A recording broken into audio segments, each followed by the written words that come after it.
On time. Bleu, bleu, bleu, bleu. Ouais, mon poteau, ouais, mon copain. Mon copain. Mais ça, putain, je suis vraiment une merde. Que vous venez de milieux artistiques différents et pourtant on sent une complicité assez folle quoi entre vous deux. Comment vous l'expliquez? Les différences s'attirent. Eric Se complètent. s'attire. C'est Eric s'attire. Ça se complète. C'est ce que raconte le film. C'est qu'on peut Être complètement différent et pourtant avoir des points communs, quoi. et des goûts en commun. En l'occurrence, ça passe par la musique. Et le fait qu'il y ait des différences, ça veut pas dire qu'on se comprend pas. Et si on se comprend, ça veut pas dire qu'on est pareil. Surtout, ça donne beaucoup d'espoir. On peut venir même de pays différents et se comprendre. Et pas parler la même langue et avoir l'impression. Non, mais avoir l'impression de se connaître. Moi, j'adore rencontrer des gens. J'ai l'impression qu'on est tellement différents et on se fait une vanne et tac, ça match. Et j'ai l'impression qu'on se connaît depuis toujours. Ça passe soit par l'humour, soit par la musique, soit par un petit geste comme ça. Non, mais c'est S'il y a hyper pas de réjouissant. Ça PD, donne beaucoup de. s'il y a Ça pas de donne... PD, comme on dit Oh, dans le arrête, tournage, putain, c'est il n'y a insupportable. que les hommes qui s'aiment. Ah, tu l'as retenu. Ouais, mon poteau, ouais, mon copain. Mon copain. Mais ça, et du coup... Benjamin, vous avez Benjamin. Va dire ça. Comment vous avez dit? Benjamin. Benjamin. Ouais, c'est ça. Benjamin.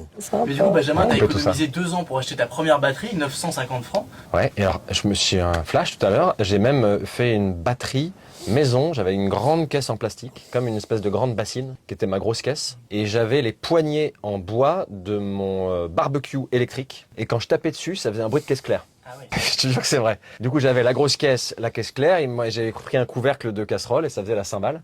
C'était bien laid comme son, mais ça faisait la blague. Et puis j'ai quand même fini par économiser 950 francs, parce que je suis un ancêtre, pour m'acheter une Pearl Export, ma première batterie. T'as dû leur casser les oreilles à tes frères et sœurs. Hein. Oh là là là là. Et Pierre, toi tu dis mon premier amour c'est le piano et le cinéma c'est ma maîtresse. Ouais, c'était pour dire un truc intéressant. Ça allait pas tant que ça, si. J'ai commencé à 5 ans et après j'ai continué jusqu'à mes 35 ou 36, je sais même plus quel âge j'ai. Franchement, Je sais pas. tu fais 35. Non, je fais 25 après dans la gueule. Et Benjamin le réalisateur il dit diriger un orchestre c'est comme conduire une Formule 1, on n'a pas le droit à l'erreur. Il a dit des trucs pareils, Pas lui, fou. Emmanuel Courcol. Ça demande beaucoup d'exigences. C'est extrêmement exigeant, difficile. Au-delà de l'indépendance des mains, de la main droite, c'est la rythmique, et la main gauche, c'est la main de l'émotion, la main du cœur. Il faut respirer la musique, il faut avoir confiance en soi. C'est hyper difficile. C'est pas que la technique, c'est aussi beaucoup de psychologie. Ouais. Donc c'est un métier qui est hyper beau parce que c'est entre la subjectivité de l'émotion, tu vois, du ressenti, tout ça, et pourtant une sorte d'académisme hyper carré, quoi. Et je me suis rendu compte en un cours. Putain, je suis vraiment une merde. Trombone, Un génie.